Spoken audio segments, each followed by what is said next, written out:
Tapi saya tidak pernah mau meminta maaf terhadap perbuatan atau apa yang saya lakukan menghajar ya lawan saya di dalam penegakan hukum.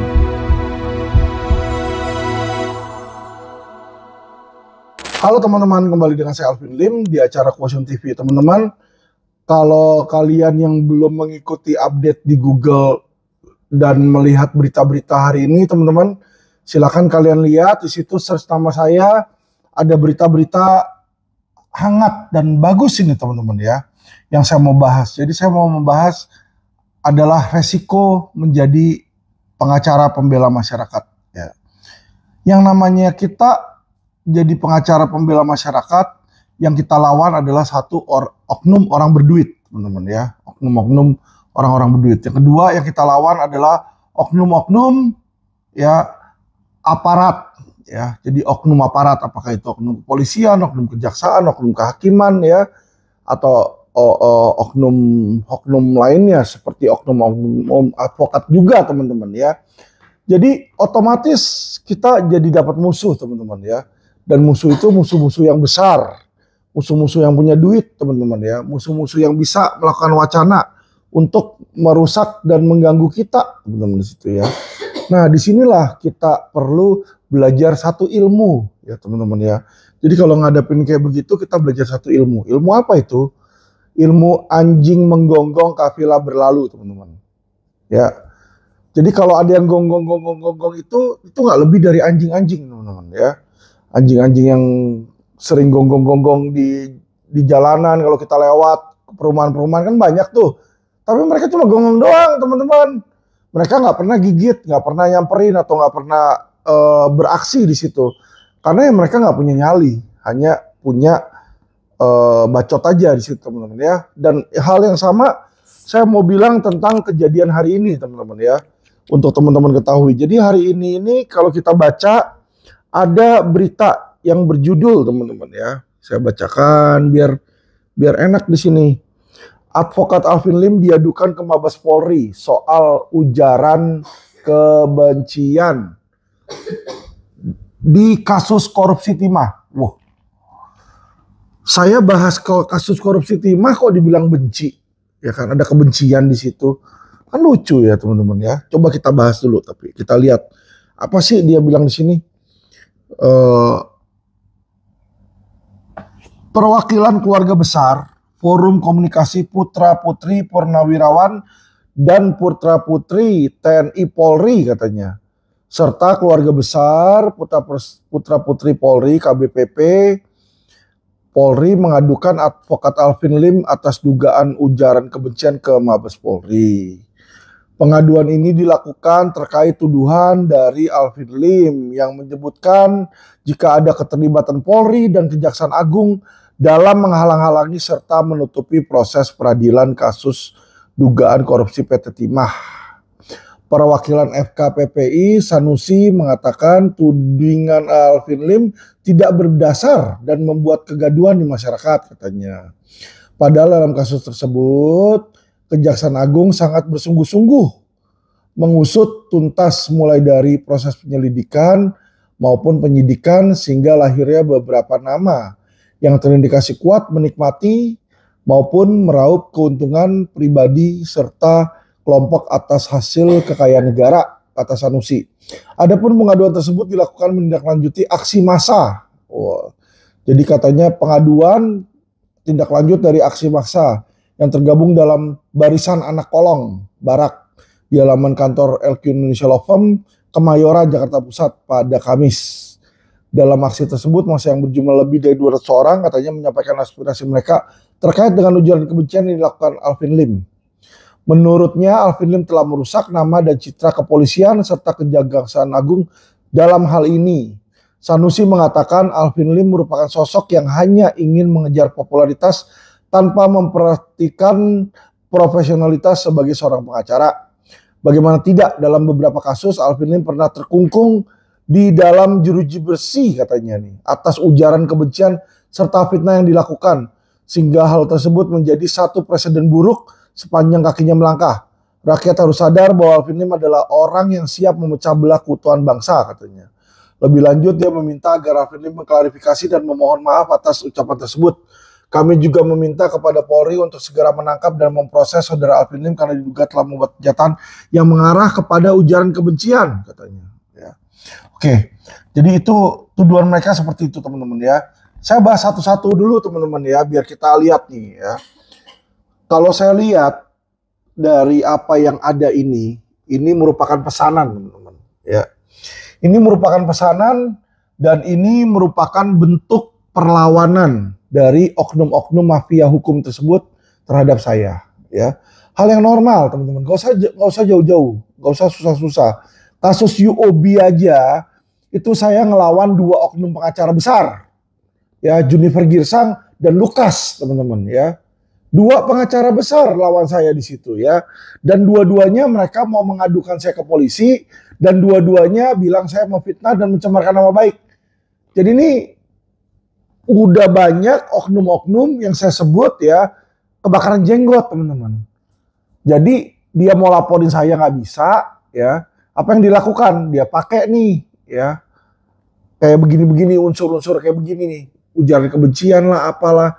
Jadi oknum-oknum tersebut, teman-teman, yang tidak suka pada saya di situ ya, mereka nih menggunakan hal-hal seperti ini, teman-teman ya. Saya yakin kok di balik aksi massa ini adalah aksi massa bayaran. Kenapa, teman-teman? Saya jelaskan ya, opini hukum saya jelaskan.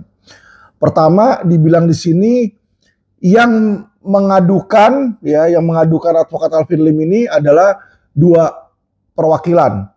Keluarga besar putra-putri TNI katanya dan keluarga besar putra-putri Polri. Nah, ini hal yang di sini aja udah janggal, teman-teman. Kenapa saya bilang janggal? Saya selama saya berkarir sebagai pengacara, saya hampir nggak pernah menyebut TNI. Kenapa saya nggak menyebut TNI? Bukan karena TNI itu bersih atau TNI itu sempurna, tidak. Tapi karena memang TNI tidak masuk sebagai aparat penegak hukum.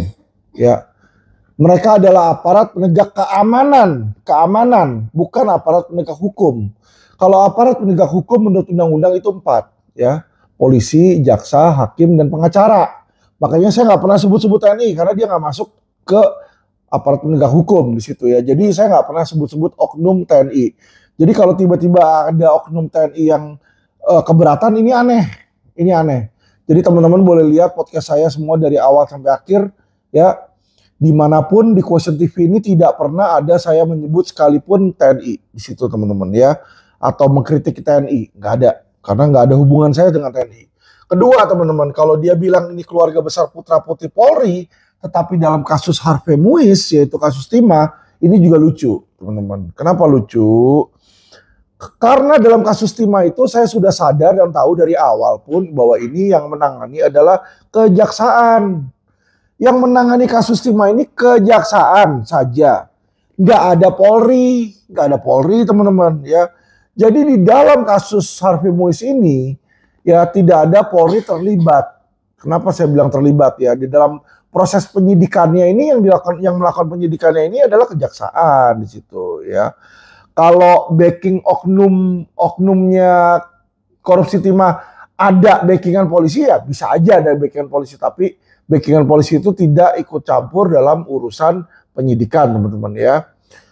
Dan di dalam kasus Harvey Muiz, ya setahu saya ini yang saya kritik 1, ya, yaitu kinerja kejaksaan yang tidak tuntas. Kenapa saya beropini ini tidak tuntas? Opini saya bahwa ini tidak tuntas adalah karena mereka sudah memeriksa yang namanya RBT, ya, dan beredar di masyarakat, beredar di media massa bahwa RBT ini adalah bos dari Harvey Muiz dan Helena Lim, ya. Tetapi penyidikan ini kalau kita lihat ini masuk ke kejaksaan, stop di Harvey Muiz dan di Helena Lim, teman-teman. Ya tentu saja boleh dong saya bilang bahwa ini tidak tuntas, ya gimana mau tuntas? Bos-bosnya atas-atasnya nggak diperiksa kok di situ ya. Selanjutnya teman-teman dibilang di sini bahwa kita baca ya satu-satu. Jadi biar enak nih teman-teman. Sini. bla bla bla bla bla bla. Oke, adapun pengaduan tersebut dilakukan menindaklanjuti aksi massa yang bergabung dalam barisan anak kolong barak. Ya. Aneh nggak teman-teman? Aneh nggak? Yang demo barisan anak kolong barak, yang lapor organisasi lain, ya organisasi TNI Polri. Apa hubungannya nih? Ya, apakah organisasi aksi massa barak ini dikerahkan oleh TNI Polri, ya, oleh barisan TNI Polri yang tadi tuh yang melaporkan saya, mengadukan saya, ya. Kita lanjut lagi di sini teman-teman, dibilang bahwa Sanusi mengatakan Alvin Lim merupakan sosok yang hanya ingin mengejar popularitas tanpa memperlihatkan profesionalitas sebagai seorang pengacara, ya. Kalau menurut saya salah sih kalau dia bilang Alvin hanya ingin mengejar popularitas di sini, ya. Justru dengan mereka mendemo saya, masukin saya di berita, ini ada di berita di Tribun News nih teman-teman, ya. Ada juga iNews, ada juga berita saya ini dia masukin ke TV One News di situ teman-teman. Banyak ya teman-teman, ya. Jadi Alvin Lim otomatis jadi populer bukan karena saya mau populer. Saya nggak suruh ada demo ini kok teman-teman buktinya, ya. Tapi dia mendemo. Dia demo, dia teriak-teriak nama saya, ya orang jadi tahu dong Alvin Lim di situ, ya. Jadi kalau dibilang Alvin Lim mengejar popularitas, enggak. Orang-orang itu yang mengejar popularitas, yang mau ngaduin saya, ya itu kan cuma mau cari pansos doang di situ. Bagaimana tidak, katanya di dalam beberapa kasus, katanya ada beberapa kasus nih, Alvin Lim pernah terkungkung di dalam jeruji besi atas ujaran kebencian serta fitnah yang dilakukannya, sehingga menjadi satu presiden buruk sepanjang kakinya melangkah. Nah ini sebenarnya berita hoax teman-teman, ya. Yang dia sebarkan ini udahlah hoax. Kenapa saya bilang ini adalah hoax di sini? Karena Alvin Lim tidak pernah ditangkap di jeruji besi karena ujaran kebencian dan fitnah. Itu saya kasih tahu aja. Nggak pernah dalam kasus ujaran kebencian dan fitnah saya dinyatakan bersalah atau saya ditahan, nggak pernah, ya. Jadi kalau teman-teman lihat, saya itu kemarin itu ditahan 2 kali. Pertama adalah karena kasus anak. Saya dianggap menculik anak di situ, ya, dengan mantan istri. Dan kasus kedua saya dipenjara adalah karena kasus dugaan pemalsuan asuransi, teman-teman, ya. Nggak ada fitnah dan nggak ada pidana pencemaran nama baik ini, teman-teman. Jadi ini jelas yang mengadakan demo, ya, dan melakukan hal ini adalah orang-orang yang nggak ngerti duduk perkara, ya, orang-orang pesanan. Karena kalau dia adalah orang yang bersangkutan langsung atau terkait langsung dengan apa yang saya lakukan, dia harusnya tahu, teman-teman, ya. Karena dia nggak tahu di sini, ini saya menduga, ya, ini adalah masa bayaran, teman-teman, ya. Kita lanjut lagi, teman-teman. Bilang di sini, kami juga meminta kepada Polri untuk segera menangkap dan memproses Saudara Lim karena diduga telah membuat pernyataan yang mengarah kepada ujaran kebencian. Dari tadi dia selalu bilang saya mengadakan pernyataan yang mengarah kepada kebencian. Pernyataan yang mana? Kok nggak dijelasin di sini, ya? Ini sangat aneh. Pernyataan yang mana yang saya bilang yang bisa dianggap sebagai ujaran kebencian? Nggak jelas sekali ini. Terus yang lebih lucu lagi, sejak kapan kalau ada demo itu terus langsung polisi bisa menangkap dan memproses Alvin Lim? Nggak ada ini, teman-teman, ya. Nggak ada. Polisi tahu kok saya di mana, rumah saya di mana, kantor saya di mana, kok dia tahu, ya. Dan hal yang selanjutnya lagi dibilang di sini, ya, mereka ini mengadakan demonya, teman-teman, di kantor saya, katanya kantor Citra, ya, kantor Citra Kemayoran. Nah, orang-orang yang tahu LQ Indonesia Law Firm, kantor Citra Kemayoran itu sudah hampir 2 tahun nggak beroperasional. Kenapa nggak beroperasional? Kita sudah nggak ada kantor di sana karena yang punya kantor, ya, yaitu Bapak Agus Handaya, yaitu mantan partner saya yang terhormat, itu sudah meninggal, almarhum, karena beliau sakit sirosis, ya, kanker hati, teman-teman.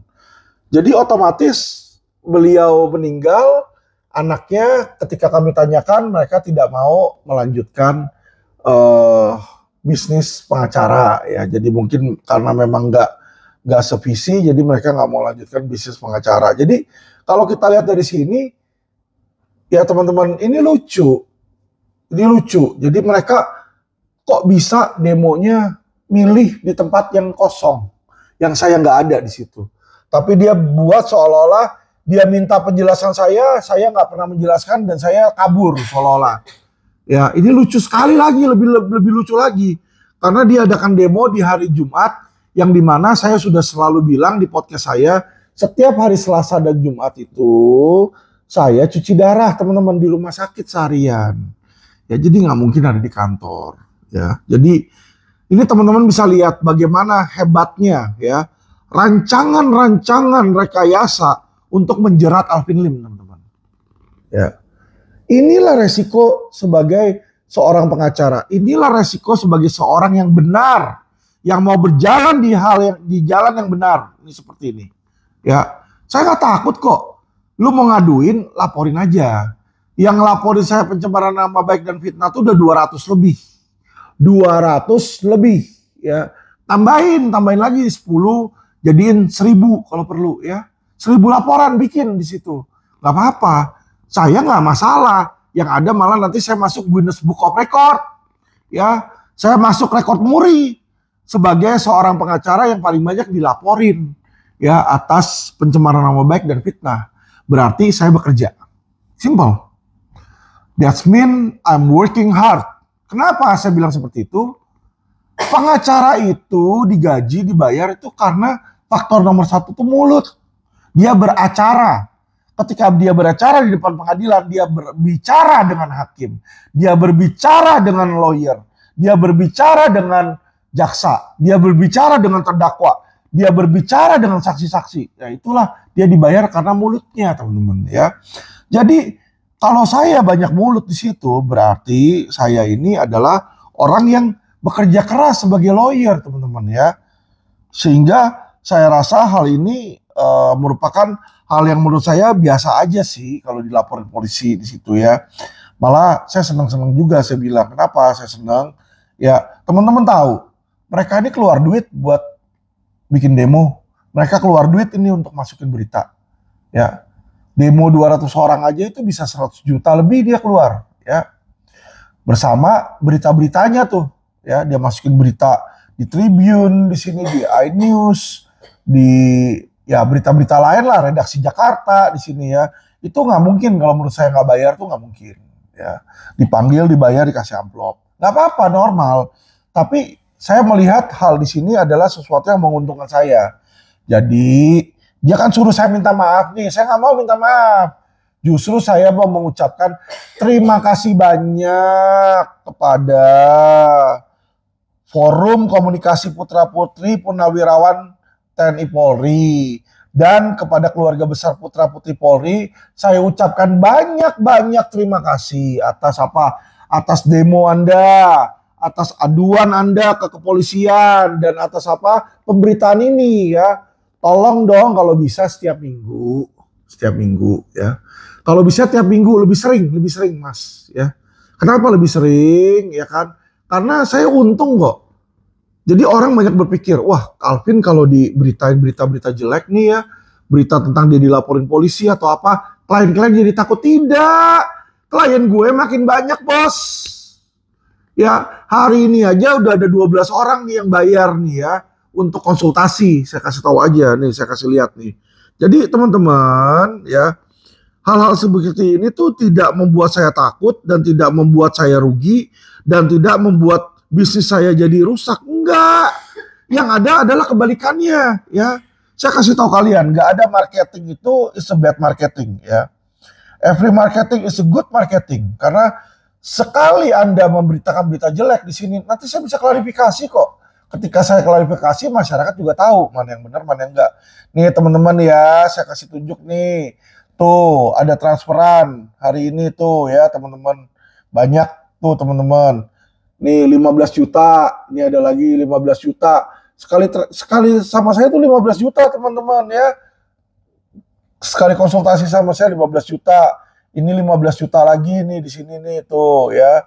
Ini satu lagi nih ya. 30 juta nih 2 orang nih ya. Jadi kalau teman-teman lihat di sini satu hari aja ini udah 13 orang yang mau konsultasi. Jadi makanya saya bilang sama teman-teman ya, tolong dong, banyakkan, seringan, ya, lebih sering lagi. Bagus kok kalau saya googling di sini teman-teman ya. Saya kasih lihat teman-teman ya. Kenapa saya bilang saya jadi terkenal karena kayak begini? Saya masukin Alvin Lim aja di sini, Alvin Lim. Keluar tuh TV One News 3 hours ago, 3 jam lalu, Putra Putri TNI Polri datangi Mabes Polri, adukan soal hate speech. Barak, analis new, redaksi Jakarta. Wah, banyak kan? Bagus nggak? Bagus teman-teman. Sering-sering dah.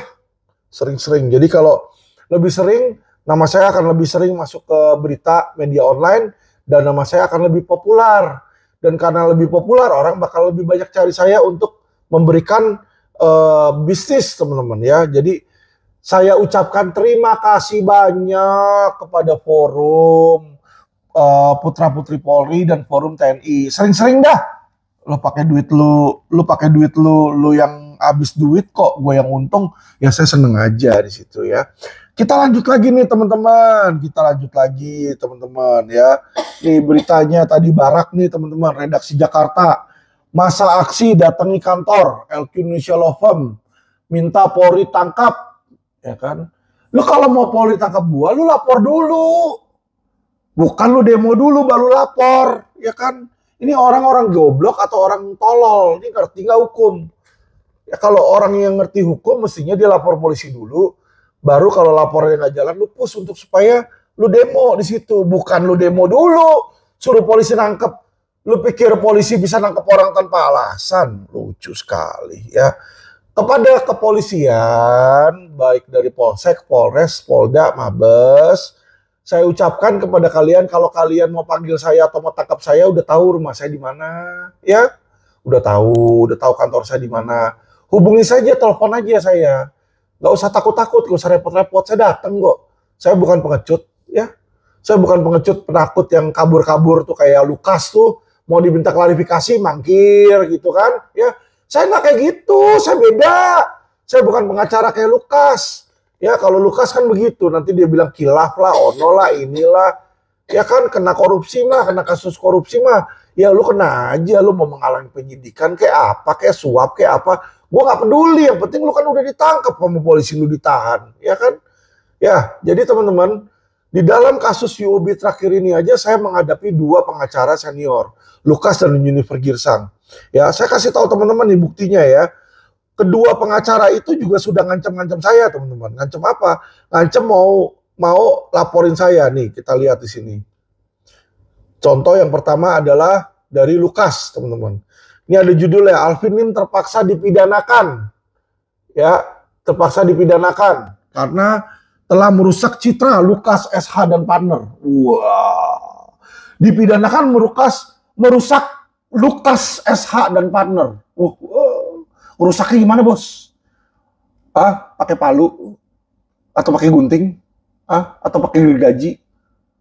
Ya, ini ada anak Sekia di sini ya, Jennifer Angelina Herianto. Anak Sekia yang belum ada pengalaman ya. Ngomong-ngomong ngebacot, nggak jelas di situ. Percuma di situ dia bilang terpaksa dipidanakan, suruh saya minta maaf. Emangnya lu siapa suruh gue minta maaf sama lu, ya? Saya kasih tahu saudara-saudara, teman-teman masyarakat sekalian, Lukas ini tidak lebih dari kacung dan babu bokap saya waktu di Jakarta di Bank Bira. Jadi waktu di Bank Bira dia pernah kerja sebagai bagian legal, ya. Sebagai bagian legal itu jadi anak buahnya bapak saya Atang Latif di situ ya. Kalau lu mau cek, lu cek DNA gua, nggak masalah. Lu nggak percaya gua anaknya Atang Latif, nggak apa-apa. Lu cek DNA gua ada bukti surat juga, ya kan. Bokap gua kasih gua duit di situ kan, ya untuk sekolah tuh 1 tahun yang kemarin itu gua bilang, ya, dan saudara-saudara tiri gua pun juga gua rasa udah tahu gua ini anak dari bokapnya, ya. Dan muka gua juga udah mirip bokap gua di situ. Dan untuk apa gua ngaku-ngaku anaknya Atang Latif kalau gue bukan anaknya Atang Latif gitu ya. Tapi dalam hal ini gue cuma mau kasih tahu ya. Jadi orang tuh nggak usah songong. Ya kalau ada yang kayak begini tuh dibilang dipidanakan apa segala. Ya kalau gue melanggar hukum lu langsung lapor aja. Gak usah teriak-teriak lu akan mempidanakan gue. Lapor lah, lu lawyer kok. Lain kalau lu bukan lawyer.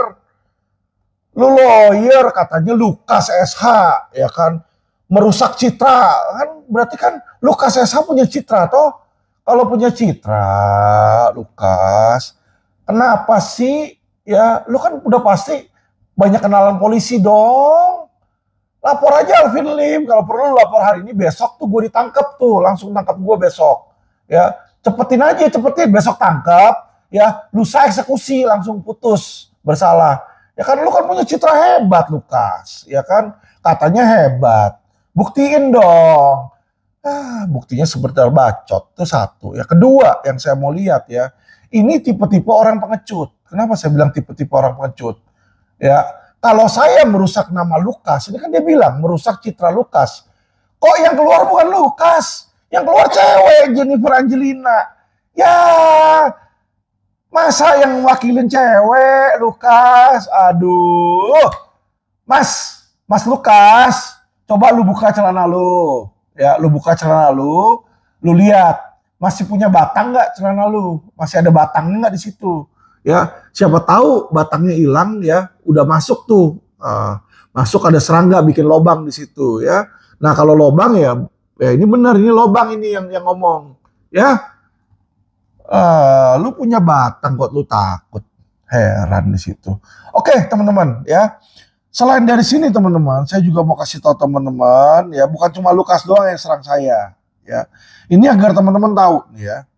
Alvin Lim itu di dalam menjalankan tugas bantuin UOB, bantuin klien-klien 13 orang dapetin 53 miliar dia balik ya.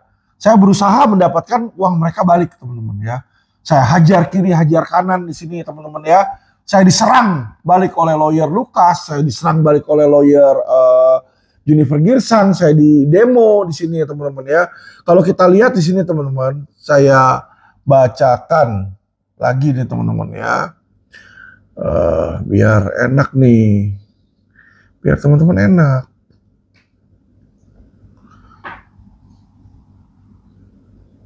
Jadi ini teman-teman bisa lihat ya di iNews Tangsel nih ada berita ya. Jennifer Girsang and partner dia ada di press release agar Alvin Lim menjalankan profesinya sesuai kode etik advokat dan undang-undang advokat. Ya kalau gua nggak menjalankan sesuai kode etik dan undang-undang advokat, ya lu lapor polisi aja. Kan lu kemarin udah laporin gua pencemaran nama baik dan fitnah. Lu laporin aja. Ya kan lu laporin, tambahin bos, laporan polisinya tambahin bos ya. Dibilang di sini kuasa hukum GBI CK7 Yayasan Kebangkitan Pujian Jennifer Girsang membantah seluruh tuduhan dan fitnah yang dilontarkan oleh Alvin Lim terhadap GBI CK7 dan gembalanya Dr. Yanto Simko Putra serta Yayasan Kebangkitan Pujian. Tuduhan disebarkan melalui akun bla bla bla, menyatakan tuduhan itu menyebut Yanto Simko Putra anaknya sebagai nabi palsu dan melakukan cuci otak terhadap jemaatnya adalah tidak benar. Tuduhan tersebut fitnah dan pencemaran nama baik.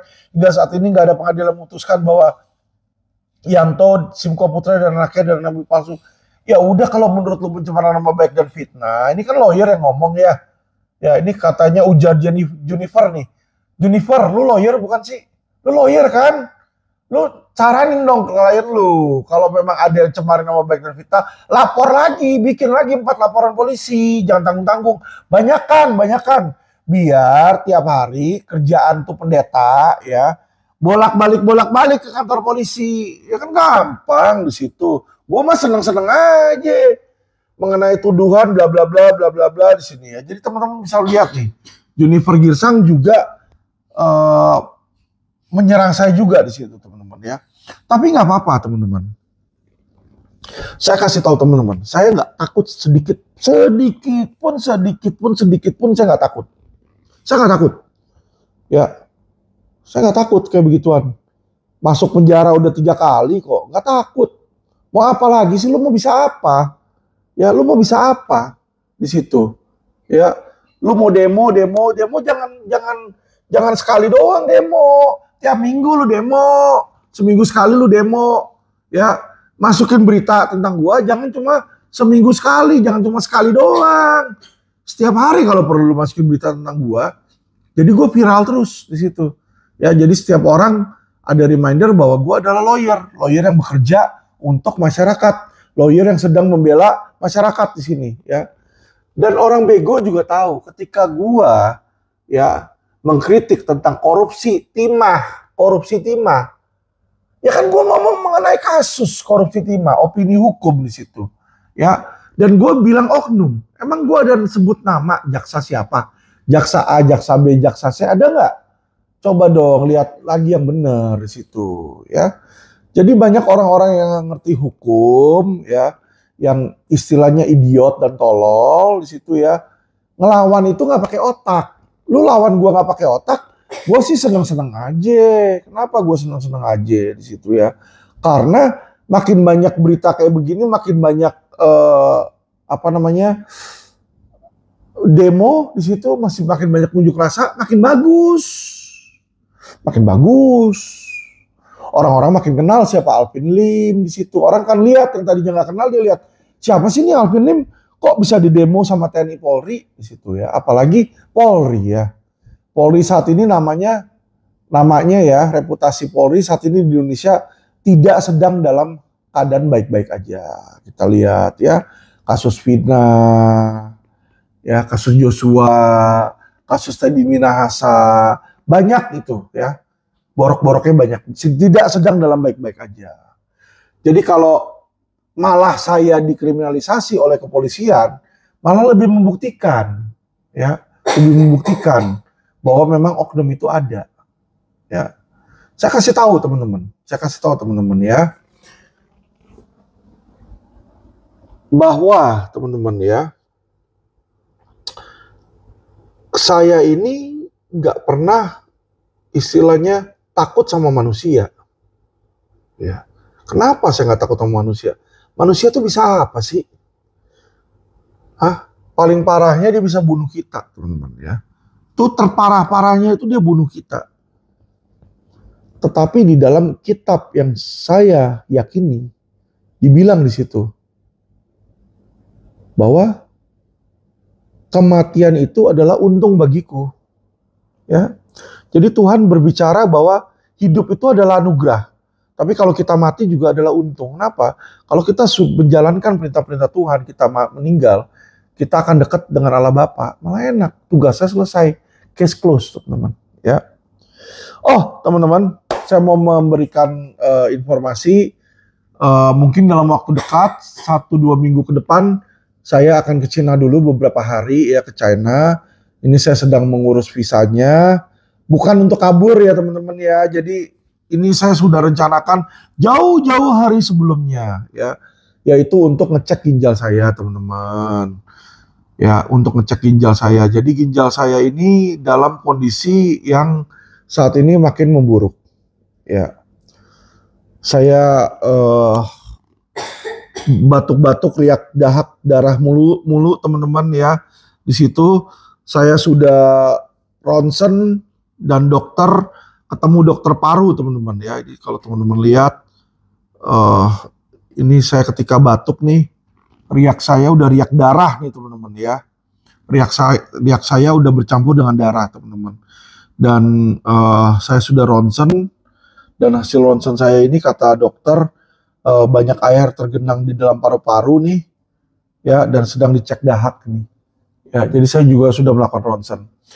Nah ini akibat apa teman-teman? Akibat dari gagal ginjal. Jadi ketika gagal ginjal ini, saya nggak bisa mengeluarkan urin biasanya sebanyak normal. Sehingga perut saya membesar, semakin lama membesar, dengan makanan juga susah keluar, susah Di sini teman-teman, apa yang terjadi? Ini mendesak ke paru-paru saya, neken. Ketika neken bikin saya sesak napas. Ya, selama seminggu terakhir teman-teman, saya tidur 1 jam, sesak nafas, kebangun teman-teman ya. Udah saking sesak nafas, kebangun, saturasinya turun, saya pakai oksigen di situ. Tidur lagi nanti setelah 3-4 jam, tidur sejam lagi, bangun lagi ya. Jadi cuma tidur 1 jam terus ini selama seminggu teman-teman ya.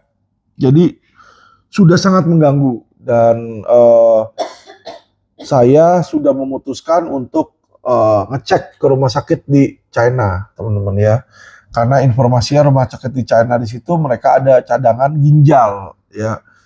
Jadi saya akan dicek ginjal saya, golongannya dan sebagainya supaya nanti mereka setelah itu bisa mencarikan dari orang-orang yang mungkin ditembak mati di China atau gimana biar organnya tuh bisa masuk ke saya teman-teman ya. Nah di sini supaya saya bisa melanjutkan lagi ya. Tapi saya nggak tahu, hidup itu semua nasib ada di tangan Tuhan yang Maha Kuasa. Informasinya ya kemungkinan besar orang-orang tuh sekarang ini sudah jago untuk melakukan transplant ya. Jadi kemungkinan operasi berhasil tinggi 90%-an katanya. Tetapi setelah operasi itu berhasil, organ itu ada di dalam tubuh saya, nanti akan dilihat apakah cocok atau enggak. Ya. Kalau cocok, mungkin saya bisa hidup lagi 10-20 tahun ke depan katanya ya. Kata dokter perkiraan ya. Tapi kalau enggak cocok, maksudnya enggak cocok itu gimana ya? Tubuh saya menolak atau reject atau terjadi infeksi ya, kasus-kasus yang ada itu biasa kalau terjadi infeksi atau reject kurang dari 2 bulan meninggal teman-teman ya. Jadi apapun itu ya nasib saya sudah serahkan kepada Tuhan yang Maha Kuasa. Saya cuma mau mengatakan kepada teman-teman ya, pada masyarakat netizen, kalau saya ada banyak berbuat salah di dalam tugas-tugas saya menjalankan sebagai pengacara, tugas saya untuk menjadi warga negara yang baik, ya saya minta maaf di situ. Semoga musuh-musuh saya juga bisa memaafkan saya di sini ya. Tapi saya tidak pernah mau meminta maaf terhadap perbuatan atau apa yang saya lakukan menghajar ya lawan saya di dalam penegakan hukum dan di dalam beracara, teman-teman ya. Saya berharap bahwa jika suatu saat saya berpamitan, saya nggak ada, teman-teman masyarakat Indonesia bisa lebih baik, kalian semua bisa sehat, dan kalian semua bisa dicukupi kebutuhannya, teman-teman ya. Dan saya harap untuk anggota-anggota LQ tetap semangat situ, perbaiki sistem hukum di Indonesia ini. Saya sudah berusaha membuka jalan, saya sudah berusaha sekuat tenaga. Tapi saya yakin dan saya tahu bahwa kemampuan saya itu ada batasnya, ya. Kemampuan saya ada batasnya. Jadi saya belum berhasil lah intinya untuk merubah sistem hukum di Indonesia, ya. Karena selama ini Alvin Lim ini hanya main one man show. Saya berdiri sendiri, saya jalan sendiri, saya berusaha sendiri, teman-teman ya. Menggebrak, saya berusaha maki-maki oknum di sini ya. Oknum ya yang saya maki-maki, teman-teman ya. Dan di sini terlihat bahwa ya mungkin bagi beberapa orang usaha saya ini ada hasilnya atau ada dampaknya ya. Dan saya senang di situ, teman-teman ya. Tapi saya berharap sebenarnya bisa berusaha lebih banyak, teman-teman ya. Dan tanggal 7 sampai tanggal 9 September saya akan adakan kelas option, teman-teman. Di situ bagi yang mau belajar tentang keuangan silakan. Saya berharap agar teman-teman bisa mempersiapkan diri karena di dalam waktu dekat, teman-teman ya. Di dalam waktu dekat saya melihat ada tanda-tanda resesi. Ya. Ada tanda-tanda resesi. Ini minyak dan emas sudah dalam posisi tinggi, teman-teman ya. Dalam posisi tinggi. Inflasi juga, dan ini kita ada fenomenal aneh di mana sudah terjadi deflasi juga di Indonesia, teman-teman ya. Dan terakhir kali terjadi itu di tahun 98 tahun 2010, teman-teman ya. Jadi itu adalah tahun-tahun ketika kita mengalami Great Depression. Saya menganjurkan teman-teman ya, berinvestlah dengan bijak. Kalau kalian masukin di saham Indonesia maupun Amerika, hati-hati karena ya tanda-tanda depresi itu sudah dekat, tanda-tanda koreksi itu sudah dekat karena nilai sahamnya udah terlalu tinggi, teman-teman ya. Dan kita lihat beberapa jagoan Amerika seperti Warren Buffett itu dia mencairkan saham dia di Bank of America 19,7 triliun ya. Dan hal yang sama saya sedang melakukan. Saya kemarin ini sudah likuidasi saham saya di BCA dan saham saya di UNTR ya, United Tractor. Saya jualin di situ teman-teman. Saya sekarang sitting on cash. Jadi saya nunggu depresi itu terjadi. Kalau memang saham itu nanti udah koreksi mungkin 30-50%, saya masuk lagi dan saya ambil lagi teman-teman di situ ya. Tapi sekarang ini belum, karena menurut saya akan terjadi koreksi ya. Tapi tentu saja ini opini saya ya. Yang percaya boleh lanjut, yang nggak percaya nggak usah juga nggak apa-apa, jangan dilakukan teman-teman ya. Tapi kalau kita main option masih aman. Kenapa saya bilang option itu justru ketika resesi harga minyak, harga emas, harga silver biasanya justru malah meloncat tinggi karena mereka adalah safe haven teman-teman ya. Jadi makanya saya mau ngajarin kalian bagaimana supaya nanti ketika resesi itu datang, kalian nggak boncos, kalian nggak rugi, kalian nggak rusak di situ, malah kalian bisa menghasilkan uang, teman-teman ya.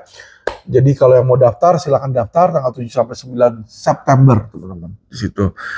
Kelasnya akan diajarin oleh saya langsung dan ada di hotel nanti, bukan di kantor El Kilofon, bukan. Karena kita terbatas 25 orang dan biayanya 15 juta sudah termasuk makan ya, makan siang dan makan malam teman-teman. Ya buku juga dikasih, handout dikasih di sana. Jadi bagi yang memang berniat untuk maju, berniat untuk kaya, berniat untuk menambah ilmu, silakan ikut. Ya ingat teman-teman itu kuliah dari SD sampai kuliah habis uang miliaran. Ya selesai kuliah belum tentu kalian bisa dapat uang, belum tentu kalian bisa kerja, belum tentu bisa menghasilkan uang. Tetapi bagi kalian yang ikut kelas ini, ya kalian bayar 15 juta dan kalian punya modal minimal 25.000 US, saya yakinkan Anda tiap bulan Anda bisa menghasilkan income. Ya. Dan saya bisa jamin bahwa ini tidak akan rugi strategi ini. Selama Anda mengikuti kriteria saya ya, di situ ya, itu saya jamin tidak akan rugi teman-teman ya. Jadi belajarlah ilmu ini karena saya yakinkan tidak ada orang lain yang tahu ilmu ini. Gak ada orang siapapun di Indonesia maupun di Amerika yang bisa teknik ini. Karena ini teknik otodidak saya dapatkan sendiri dari trading saya di situ teman-teman ya. Oke teman-teman, dan mungkin nanti untuk di kelas option yang keempat ini saya akan mengajarkan tentang double sell teman-teman ya. Jadi kalau 3 kelas sebelumnya saya ada ngajarin 3 teknik. Di kelas ini saya akan ajarin 1 teknik tambahan yang dimana bisa ngeboosting income kita dari 2-4% sebulan bisa jadi 4-8% sebulan teman-teman ya. Tapi ini membutuhkan expertise yang lebih dalam lagi. Teman-teman, demikian podcast saya biar teman-teman tahu bahwa menjadi lawyer itu tidak semudah yang orang-orang pikirkan. Banyak orang berpikir di situ ya bahwa Alvin Lim itu jadi lawyer dia modal ngebacot, modal enggak teman-teman ya. Modal jadi lawyer itu lebih sulit daripada yang orang-orang bayangkan. Ya, kalau kita berbicara lawyer yang baik ya teman-teman ya. Karena ada 2 jenis lawyer, ada lawyer yang baik, ada jenis lawyer yang brengsek, yang tukang korupsi, tukang suap teman-teman ya. Kalau lawyer tukang suap mah enak lah di situ. Dia tinggal cari klien kaya yang ada masalah hukum, ya kan, ambil duit, bawa ke aparat penegak hukum untuk supaya orang kaya itu bisa lepas dari kasusnya. Ya, kalau itu sudah jadi rahasia umum lah. Mahfud MD juga udah sering ngomong di situ ya teman-teman ya. Nah, tapi untuk menjadi lawyer baik ini, apalagi kita melawan oknum aparat,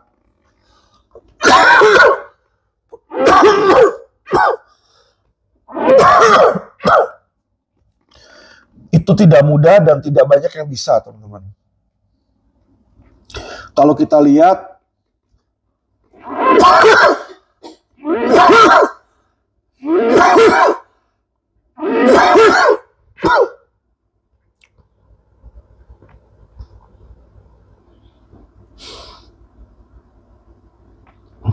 lihat Hotman Paris teman-teman ya, awalnya membela keluarga Vina, tapi ini setelah itu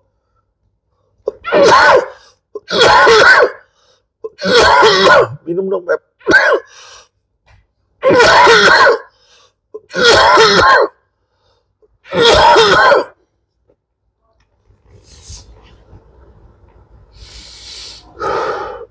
Setelah dia tahu dalam kasus Vina ada dugaan ya oknum polisi yang membackingi atau merekayasa, sekarang malah informasinya si Hotman ini jadi lawyer yang membackingi atau mewakili si Ibtu Rudiana, teman-teman ya.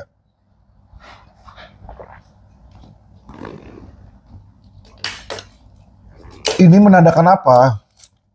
Jadi teman-teman, ini menandakan bahwa banyak lawyer di luar sana memilih untuk ngikutin arus. Ngikutin arus yang ada di Indonesia. Dan arus yang ada di Indonesia sekarang ini adalah arus-arus oknum. Ya, oknum suap. Suap kiri, suap kanan, menggunakan kekuasaan, ya, mafia hukum, itu yang sekarang lagi marak, teman-teman. Nah, disinilah teman-teman, ya, makanya banyak lawyer yang ngikutin arus. Sedangkan lawyer yang berani menegakkan kebenaran dan melawan arus itu sedikit. Ya. Selain saya, ada lagi lawyer-lawyer lain, saya yakin ada yang lawyer-lawyer baik itu. Ya, tapi sedikit dan kebanyakan dari mereka masih mungkin belum berani tampil, teman-teman ya. Saya mengharapkan mungkin di dalam waktu yang ke depan, jika Indonesia beruntung, maka ada orang-orang seperti saya, baik di pengacara, di kepolisian, di kejaksaan, dan di kehakiman, yang mau menjadi trendmaker, ya, trendsetter, untuk menjadi orang yang baik-baik, teman-teman ya. Untuk kita menjalankan hukum ini apa adanya. Untuk kita menjalankan hukum ini untuk menegakkan keadilan dan kebenaran. Bukan keuangan yang maha kuasa, teman-teman ya. Jadi saya berdoa bagi Indonesia ini, saya juga berdoa bagi masyarakat-masyarakatnya yang ada di Indonesia ini agar mereka semua baik-baik saja dan semoga hukum Indonesia bisa berubah lebih baik, teman-teman ya. Itu doa saya. Oke, terima kasih teman-teman. Salam cerdas hukum.